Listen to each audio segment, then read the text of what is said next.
In this video, I'll share with you a covered call screener that I'm sure you'll find very useful. In my last video, I talked about covered calls, how to do them, how I personally use them, and in this video, I wanted to share with you a tool that you can actually use so you can find very good opportunities in the markets. But before diving into this video, if at any point you find this video useful, or maybe you learned something, please consider subscribing to my channel. It's free, it helps me a lot, you can't imagine. But first of all, let's do a small reminder about the covered call strategy. A covered call consists in buying 100 shares of a stock and selling a call against those shares. And covered calls are really a great strategy, and by doing this you're essentially in a win-win situation, because if the stock goes down, then your call expires worthless, and in that case you keep the full premium and everyone's happy, and you just do this over and over again until the second outcome actually becomes reality. If the stock goes up and your call expires in the money, then you need to sell 100 shares of the stock, and as you already have the 100 shares because you have bought those 100 shares previously, then you just have to sell back those 100 shares back to the market. And honestly, I think the covered call strategy is a great strategy. I think a lot of people should start using it, just at least to try if it's a strategy that fits you. But personally, I think it's an amazing strategy and it really provides you great gains. It's an amazing strategy to use, for example, if you own a stock and you think that the stock is going to start going down a bit. And if you own a stock, for example, you own 100 shares of a stock and you think that the stock is going to go down, instead of just seeing your shares losing value day by day, you might as well sell a call so as to take benefit of this downtrend. Let's imagine that you had bought shares of, for example, ExxonMobil, and in 2020, because of the whole COVID pandemic, the whole energy market went down. Instead of, for example, seeing the whole energy market going down and seeing your shares losing value on, for example, a stock like ExxonMobil, then you might as well have sold a call against those shares and have collected premiums, so you end up in a better position and you just reduce your cost basis and you keep making a profit even though the stock goes down. That's really how I personally use the covered call strategy, and I think it's really an amazing strategy. And if you want to know more exactly about the covered call strategy and the video that I made about it, I just put the link in the description of the video. But here's the thing, as much as it's quite easy to understand the covered call strategy, meaning that it's you buy 100 shares and you sell a call against it, it's quite easy to understand. It might be harder to find opportunities, to find stocks on which you could use the covered call strategy on. That's why I wanted to introduce you a covered call screener, so you can easily find opportunities, so you can easily find stocks to use the covered call strategy on. And that screener is really useful, because instead of just going through the markets and trying to find stocks yourself and really spending a lot of time trying to find good stocks to use the covered call strategy on, you might as well just use that screener. They recommend you stocks and you might just pick one and start doing the covered call strategy on that particular stock. Enough talking now, let's see what this screener is about. So here's the covered call screener that I was talking about. I'm going to put the link of the screener in the description of the video. So let me walk you through that screener and how I personally use it, how I choose the stocks that I'm going to trade. So hopefully it helps you choose which stocks you should use for the covered call strategy. And one thing to mention first is that it's completely free. Of course, there are paid versions, meaning that if you, for example, try to do anything, you try to go into Save Screener, they're going to ask you to do a free trial. But technically you can literally use this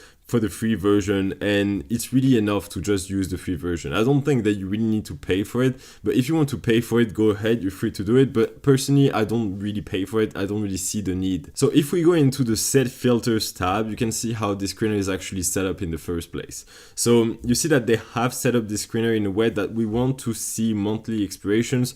There are less than 60 days to expiration. They're also showing options with a high open interest, higher than 500. And honestly, that's a very good thing that the screener is set up that way, because the open interest is really a sign of liquidity. If you go for an option that has a high open interest, you know for a fact that you'll find good liquidity, meaning that you'll be filled at a fair price, or at least the best price possible. And then when we go back into the result tab, meaning that we see what comes up when they have set up those filters, you see that there are different stocks that they actually show. So the first column is about the ticker column, meaning that you can see all of the different tickers. Then you have the price column, and I'm going to tell you why it's actually very useful to have this column and to be able to sort by it. Then you have the strike column, and that's very useful because that's literally the option that they are recommending. And obviously in our case, because it's a covered call screener, they're only talking about calls. And so in our case, if they're talking about the GME stock and they're talking about the 70 strike, then they're talking about the 70 call. And then there's also the moneyness column, meaning that it's about how far it is from the actual stock price.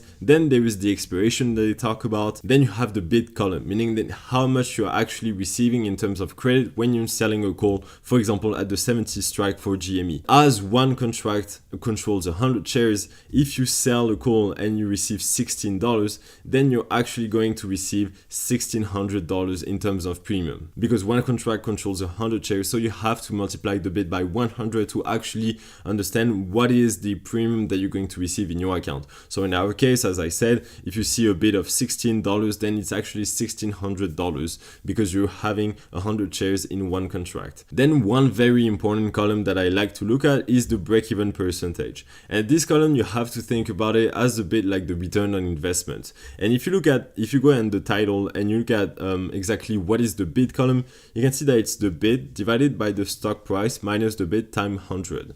So you have to think about it a bit like the return on investment column, meaning that we take the bid, so in our case of GME it would be 16, then divided by the stock price minus the bid. So the stock price is 63 minus 16, which would give the net debit, meaning that if you take the stock price 63.77 minus 16, you're going to find 47.77. And then if you divide actually 16 by 47.77, you're going to find 33.49%. And the higher the break-even percentage, the more return on investment you're going to make for the money that you're investing. So in our case, if you're, for example, clicking on the break-even column so as to sort it by the, for example, the biggest break-even percentage first, it's essentially telling you the biggest return on investment that you could make. So in our case, if we're clicking on it, you see that OEG for that particular covered call screener would be the best return on investment, meaning that you would make a return on investment of 40% for that particular call that you're selling. So it's very useful, and I'm going to talk to you after that exactly about how I personally use it. First of all, I'm really presenting you the screener.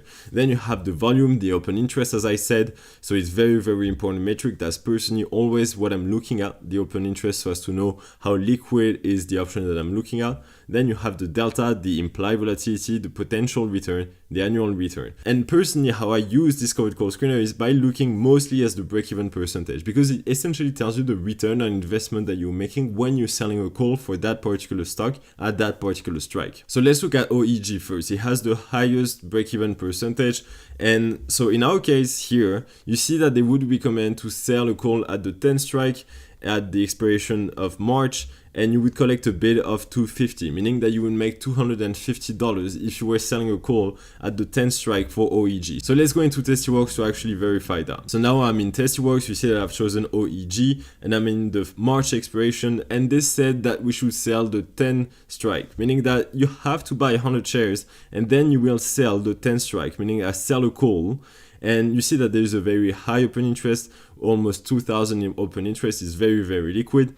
And if I sell the 10th strike, I'm going to collect $2.50, which means that I'm going to make a profit of $250. And what happens if I actually buy 100 shares of OEG and I sell a call at the 10th strike? So if I do this, if I actually execute the covered call strategy on OEG, if the stock goes down, then my call is going to expire worthless, and I just have to sell another call and make money that way. And on the other hand, if the stock goes up, then my call expires in the money, and I have to sell shares at a strike price of $10 per share, meaning that I'm going to have to sell the shares. And as I will have bought 100 shares at a current stock price of around $9, then I'm going to make a profit of around $1 per share or something like this. So it will be around $100 plus all of the premiums that I will have sold because I will have sold calls. So in our case, if I, for example, let's say sell a call right now at the 10th strike, I'm going to make $250. And if the stock goes up and I have to sell back my shares at the $10 per share, then I'm going to make on top of that a profit of around $100. So you see that you can actually make a lot of money like this, because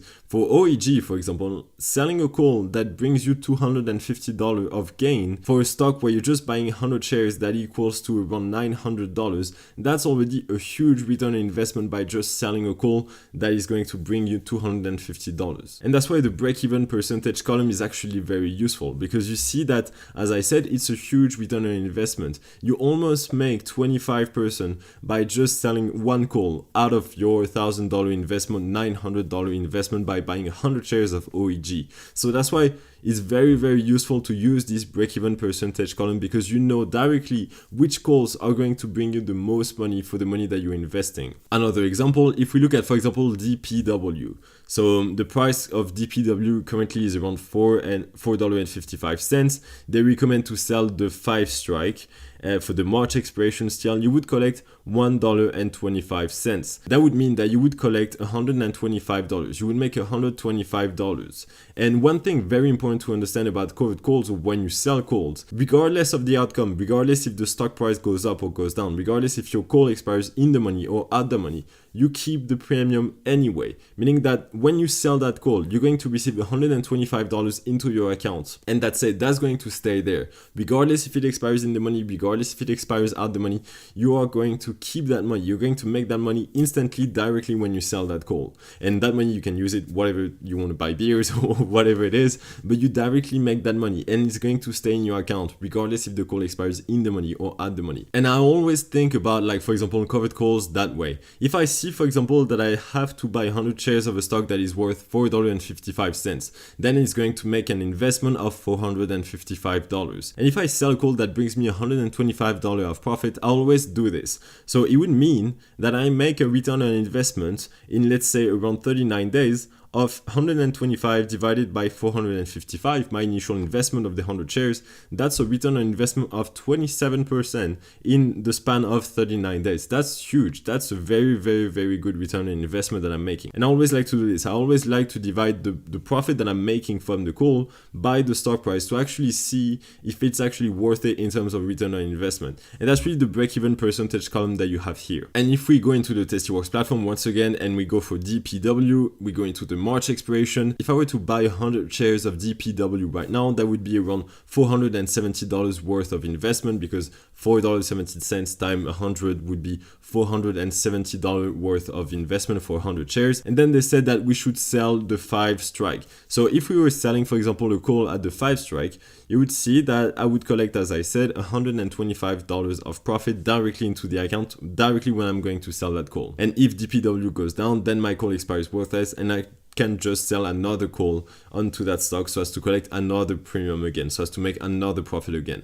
And if the stock goes up, then I'm going to have to sell back those 100 shares because my call will have expired in the money, and then we'll make again a profit that way. So you see that it's actually very useful to use that screener, because instead of going into your trading platform, searching for stocks that have great premiums or very high IV percentile, for example, you might as well just go into that screener that is completely free. You know that all of the calls are completely liquid. And something that I like to do also, if I'm a bit tight on money and I don't want to invest too much into a stock to buy 100 shares, I also like to sort it by the price, and that's going to tell me, for example, the cheapest stocks first. And by doing this, you really have very cheap stocks first that you can sell calls on, and it's going to be very useful to do it that way. And it's really becoming very cheap. For example, if you choose, for example, the stock SENS, SENS, if you were buying 100 shares at the stock price of $3.03, then would be an investment of $303. That's really cheap to start selling covered calls on. And now that you understand a bit more about this covered call screener, I want to show you an example of what I'm going to actually trade today,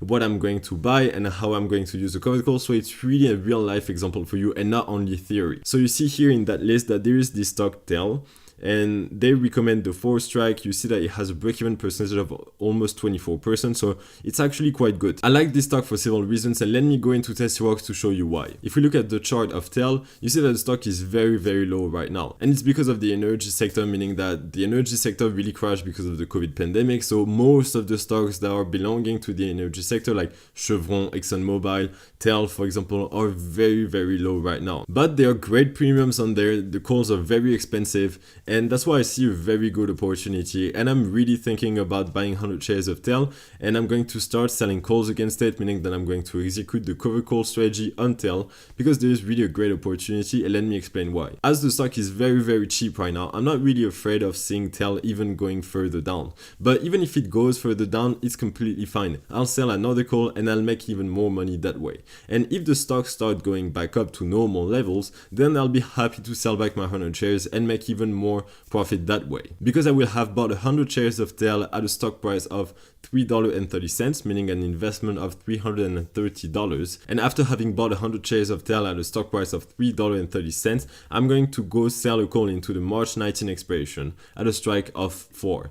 And I'm going to sell the 4th strike and I'm going to collect a credit of 65 cents, equaling $65 of profit. As I said right now, because the stock is so low, it's so cheap right now, I really don't mind buying shares of it right now, because even if the stock starts going down even more, then I will just keep selling calls just to reduce my cost basis. And if the stock starts going up, then I will make a profit because I will have to sell back my shares at a stock price of $4 per share. And as I had bought those shares at a stock price of $3.30, I will just make a profit of around 70 cents per share that way.